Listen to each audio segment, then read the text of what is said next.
কি করছে দেখো থালা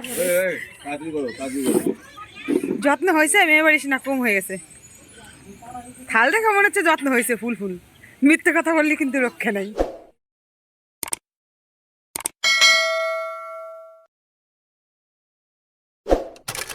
নমস্কার বন্ধুরা, শুভ সকাল। তো তোমরা সবাই কেমন আছো? আশা করছি সকালে ভালো আছো, আর আমিও তোমাদের আশীর্বাদে অনেক ভালো আছি। আজকে একটা নতুন ব্লগ ভিডিও নিয়ে চলে এসেছি তোমাদের কাছে। স্কিপ না করে পুরো ভিডিওটা দেখবে। ভিডিওটা ভালো লাগলে অবশ্যই লাইক কমেন্ট শেয়ার করতে ভুলবে না।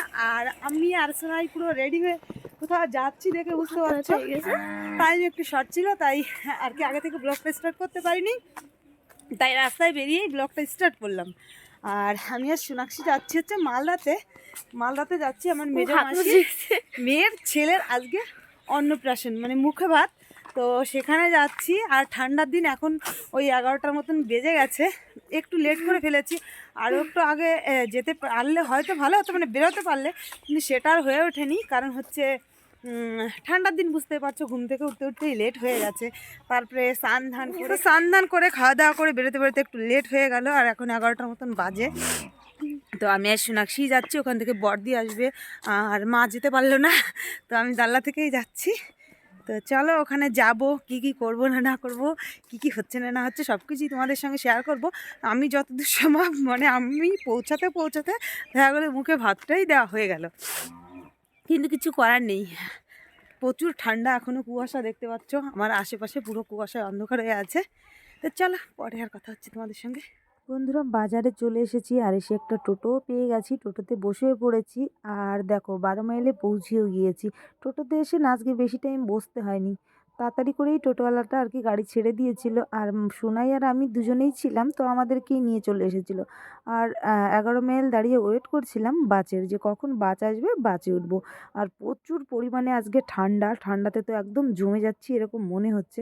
তো তারপরে ফাইনালি বাসও চলে এসেছে। আর বাসে প্রথম উঠেই কিন্তু সিট পাইনি, একটু সময় দাঁড়িয়ে ওয়েট করতে হয়েছিল। তো তারপরে একটা সিট পেলাম, তো সোনাইকে বসিয়ে দিয়েছিলাম, তারপরে আমিও পেয়ে গেলাম, দুজনে মিলেই বসে গেছি।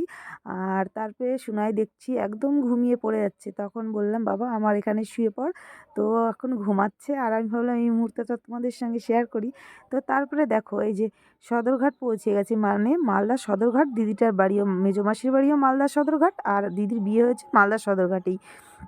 তো এখানে এসে দাঁড়িয়ে ওয়েট করছিলাম, যে দিদির বাড়িতে মানে বিয়ের দিন এসে ওই কন্যাযাত্রী গিয়েছিলাম, তারপরে আর যাওয়া হয়নি। তো বাড়িটা কোথায় জানা নেই, চিনা নেই আর কি। তো এই কারণে দাঁড়িয়ে ওয়েট করছিলাম, মাসির কাছে ফোন করলাম, মাসি আর মেসো বললো এখানে দাঁড়াতে, আসছে ওরা আমাদের নিতে। তো তারপরে যাবো। আর সুরাক্ষিত তো ঘুমই ভাঙছিল না, দেখো এখনও চোখে ঘুম ভর্তি। তো তারপরে মাসি চলে এসেছে, আর মাসি, আমি আর সুনাই মিলে যাচ্ছি এবার দিদির বাড়িতে, মানে যে দিদির আর কি এই মাসির মেয়ের ছেলের আজকে অন্নপ্রাশন। তো সেখানে যাচ্ছি, তো একটু পাশেই হেঁটেই চলে যাওয়া যায়। তো এই যে দিদির বাড়িতে পৌঁছেও গেছি। আর এসে দেখলাম এই যে দিদির বাড়িতে দিদি একটু কাজ করছিল, আর এখানে খুব সুন্দর করে একটু সাজিয়ে গুছিয়ে নেওয়া হয়েছে। আর প্রথমেই সেটা তোমাদের সঙ্গে শেয়ার করে দিলাম। আর তারপরে দেখো এই পুচকু বাবাটার আজকে অন্নপ্রাশন, মানে মুখে ভাত। যদিও সকালবেলা একবার মন্দির থেকে মুখে প্রসাদ দিয়ে নিয়ে আসা হয়েছে, কারণ আর কি বলেছিল দিদি আগের থেকেই 10টার ভিতরেই আর কি মুখে ভাতটা আর কি দিয়ে দিয়েছে মন্দিরে নিয়ে গিয়ে। আর বাড়িতেও আরও একবার ভাত খাওয়ানো হবে, করবে। তো সেই সমস্ত কিছুই আর কি এখনও হয়নি, সেগুলো হবে। তো তারপরে দেখলাম আমার ছোটো মামি বড় মামি চলে আসলো, ওনাদের সঙ্গে আমি একটু কথা বলছিলাম। আর তারপরে ওয়েট করছিলাম কখন বড়দি আসবে আর মাম্মাম আসবে। তো ফাইনালি বড়দিও চলে এসেছে, আর মাম্মামও চলে এসেছে, জামাইবু সবাই মিলেই এবার এক জায়গায় আছি। তো প্রথমে একটু ভাবছিলাম কখন আসবে, তো সেই আশায় ছিলাম। তারপরে সবাই মিলে যখন এক জায়গায় এসছে, আর দেখো আমার মাম্মাম কত হ্যাপি, আজকে অনেকটা হ্যাপি হয়েছে মাম্মাম, মানে ওর বড়দিকে পেয়ে। তো তারপরে পুচকু বাবাটার জন্য সবাই যে জিনিসগুলো আর কি এনেছিলাম আমরা, সবগুলোই আর কি দিদির কাছেই দিচ্ছিলাম। আর এদিকে দেখো আমার বড় মামি মুড়ি আর ঘুগনি খাচ্ছিল ব্যালকনিতে দাঁড়িয়ে, আর ওখানে আমার মাম্মাম গল্প করছিল আমার মামির সঙ্গে। আর এখানে তারপরে আমরা কয় ভাই বোন মানে মাসির ছেলে, আমরা 2 বোন, তারপরে মামি ওরা ছিল, সবাই মিলে এখানে দাঁড়িয়ে আড্ডা মারছিলাম, গল্প করছিলাম আর কি। তারপরে এখানে আবার আমার মেসো সোনাক্ষীকে আর মাম্মামকে দুজনকে চকলেট এনে দিচ্ছিল, আর কি চকলেট খাচ্ছিল ওরা। আর আমার মেসোর সঙ্গে খেলা করছিল, মানে মেসোর সঙ্গে গল্প করছিল। আর আমার মেসো কিন্তু খুব ভালোবাসে আমার মেয়েকে, বিশেষ করে সুনাইকে মাম্মামকে দুজনকেই। তো তারপরে আমাকে মাসি ডেকে নিয়ে আসলো। আর এদিকে এসে আমার দিদি বলছিল, যে দিদিটার ছেলের আজকে অন্নপ্রাশন, সেই দিদি বলছিল বুনু একটু সাজিয়ে গুছিয়ে দে এখানে। তো নিজেরা নিজেরা মিলে এটা আর কি করছিল, ঘরোয়া একটা অনুষ্ঠানের মতন। তো তারপরে দিদি সব কিছুই আর কি বের করে দিল। আর এখানে আমি আবার সব কিছু নিয়ে সুন্দর করে সাজিয়ে গুছিয়ে নিচ্ছি। এবার ফুলগুলো দিয়ে সুন্দর করে একটু মানে সাজিয়ে নেব। তো আমি একা একা প্রথমে আমার কষ্ট হচ্ছিল, তারপর একটা বোন ছিল, তো ওকে বললাম তুইও আয়, দুজনে মিলেই করে নিই। আর বড়দিকে মিষ্টির আর কি প্লেটগুলো দিয়েছিলাম, যে এগুলো তুই সাজিয়ে নিয়ে। আর এখানে আমি ভাতের থালাটা সুন্দর করে এই যে সব কিছু দিয়ে সাজিয়ে গুছিয়ে আর কি নিচ্ছি এখানে। তো তারপরে তো ফুল টুলগুলো দিয়ে সুন্দর করে একটু সাজিয়ে নিব। আর হয়তো পুচকু বাবাটার কোনো একটা বড় মাস তিনি এনে এনে দিচ্ছিল আর কি সব কিছু, আর আমি এগুলো সুন্দর করে সাজিয়ে নিচ্ছিলাম। আর তারপরে এই যে এখানে বেলুন দিয়েও সাজিয়েছি খুব সুন্দর করে, এটা হয়তো বাইরে থেকেই আর কি সাজিয়ে দিয়ে গেছে। আর আমরা এখানে বসে, আমরা বলতে আমি আর ওই বোনটা আমাকে একটু হেল্প করেছে। তারপরে এই যে ভাতের থালা, তারপরে পায়েস, তারপরে এমনি আরও যে আর কি সব কিছু ফল টল ছিল, তো সেইগুলো দিয়ে ভাবলাম সুন্দর করে এক রকমের ফুল দিয়ে সাজালে কেমন হয়। একটু মাথায় বুদ্ধি খাটিয়ে খাটিয়ে আলাদা আলাদা ফুল দিয়ে একটু সাজিয়ে নিচ্ছিলাম সব জায়গায়। আর এখানে কিন্তু সবাই মিলে আমরা ছিলাম, বেশ ভালোই লাগছিল। তো ফাইনালি এই যে আমার সাজানো কমপ্লিট হয়ে গেছে। পরে এই পাপড়িগুলোকে আমি এক্সট্রা বানিয়ে আর কি সাজিয়ে দিলাম। দেখছিলাম কোথায় যেন একটু অগোছালো হয়ে আছে, তো ওটা দেওয়ার পরে বেশ সুন্দর লাগছিল। তো তোমরা কিন্তু কমেন্ট করে জানিও যে আমি আজকে এইটাকে আমি পুরো সাজিয়েছি কেমন হয়েছে। তো ভালো লাগলে কিন্তু অবশ্যই কমেন্ট করে জানাবে যে কেমন সাজালাম। এই বেলুনের কাজগুলো কিন্তু আমি এগুলো সাজাইনি, এইগুলো অন্য লোকেই হয়তো সাজিয়ে গেছে, কিন্তু নিচের ওই সাজানোটা আমিই সাজিয়েছিলাম। তো এবার ওই পুচকু বাবাটাকে এখানে নিয়ে বসানো হবে, যেহেতু ওর মামাই মুখে ভাতটা তুলে দেবে। আগেই বললাম যে মন্দির থেকে একবার প্রসাদ খাইয়ে নিয়ে এসেছে, সেটাও আমার ভাই খাইয়ে নিয়ে এসেছে। আর এখানে টোপর নিয়ে চলে এসেছে দিদি, মানে এই দিদিটার ছেলেরই আর কি অন্নপ্রাশন। তো এই যে আমার ভাইটা এখন বসবে ওকে নিয়ে, মুখে প্রসাদ দিবে। তো আর এই আমার পুচকু বাবাটা না খুবই মানে নরম, একদম কান্নাকাটি কিছু নেই, খুবই ভদ্র শান্তশিষ্ট একটা বাচ্চা। আমি যতটুক টাইম কোলে নিয়েছিলাম একদম কোনো কান্নাকাটি নেই, দেখো কি সুন্দর চুপচাপ হয়ে আছে। তো এই যে তারপরে ভাই এই যে নিয়ে বসে পড়েছে, এবার একটু ছবি তোলাতুলি চলছিল, সবাই মিলে ছবি তুলছিল ভাত খাওয়ানোর আগে। যে আর কি বুঝতেই পারছো, সবাই আজকাল যাই হয় না না হয় একটু ছবি তুলে রাখে। তো তারপরে আমরা সবাই মিলে দাঁড়িয়ে দেখছিলাম। আর তারপরে এখন আর কি ভাই এই যে মুখে খাবারটা তুলে দেবে। আর তার আগে আর কি ওর হয়তো এটা ওই পুচকু বাবার বড় মাই হবে, আমার সঠিক জানা নেই। তো উনি সবার আগে এই যে একটু আশীর্বাদ করে নিল, বড়রা যারা আছে সবাই একটু আশীর্বাদ করে নিবে, তারপরে খাবারটা তুলবে।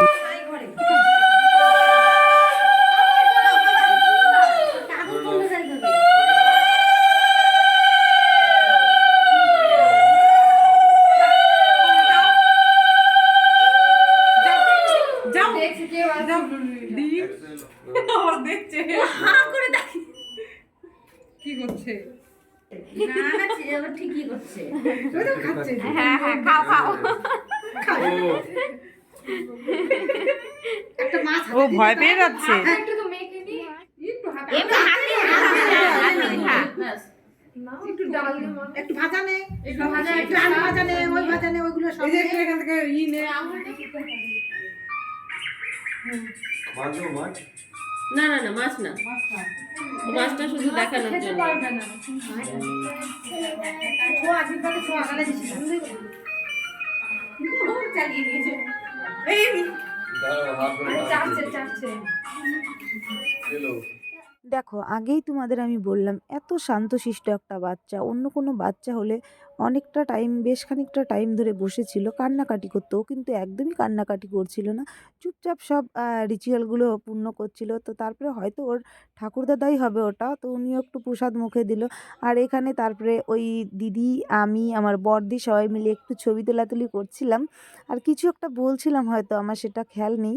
তো তারপরে এখানে চলে আসলাম, আমি আমার মাসির সঙ্গে একটু কথা বলছিলাম। আর তারপরে এখানে দাঁড়িয়ে দাঁড়িয়ে দেখো এখানে ফটোশ্যুট চলছে, যেহেতু আমার ভাই কিন্তু খুবই সুন্দর একজন বড় র্যাঙ্কের ফটোগ্রাফার, তো ক্যামেরাম্যান আর কি। তো ওই জন্য ও আসলে আমরা সবাই একটু ফটো তুলতে চাই ওর কাছ থেকে, যে খুব সুন্দর করে এডিট করে দেবে এই কারণে। তো তারপরে এই যে দেখো কথা বলতে বলতে চলে আসলাম ছাদের উপর খাবার খাওয়ার জন্য। দুপুরবেলায় খাওয়া দাওয়াটা হচ্ছিল, তো এই যে মামি ওরা এসে বসেও পড়েছে খেতে, আমরাও চলে এসেছি। এবার খাবার খাবো ছাদের উপর বসে, আর কনকনে ঠান্ডা, তার ভিতরে একদম সুন্দর হাওয়া দিচ্ছিল। তো বুঝতেই পারছো সব মিলিয়ে পরিবেশটা কেমন ছিল, আর সব নিজেরাই ছিলাম আমরা।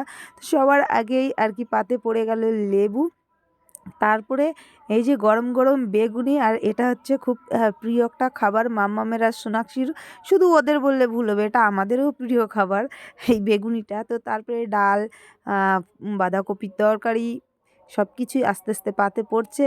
তো আর খাওয়া দাওয়ার ভিডিও আর করিনি। তো খাওয়া দাওয়া আমাদের হয়ে গেছে, আর এখানে মামিরা খাচ্ছিল, তো মামিদের সঙ্গেও কথা বলছিলাম। আমার খাওয়াটা হয়ে গেছে, আমি উঠেছিলাম, তো ভাবলাম যে মামিরা খাচ্ছে একটু ভিডিও করে নিই। আমি এটা ওটা কথা বলতে গিয়ে আর আমার ভালো করে খাওয়ারের ভিডিওটাই করা হয়নি, জানো তো। আর তারপরে এদিকে মাম্মাম কিন্তু ওই বেগুনিটা দিয়েই খাচ্ছিল, যেহেতু ও ঝাল খেতে পারে না, তাই ওর একটু লেট হচ্ছিল। দিদি ওকে বেগুনি দিয়ে আর ভাত দিয়ে খাইয়ে দিচ্ছিল, তো এই কারণে সুনাইও বসেছিল, উঠছিল না। আর আমি বলছিলাম কত খাবি, আর তাড়াতাড়ি উঠে যায়, এরকম বলছিলাম।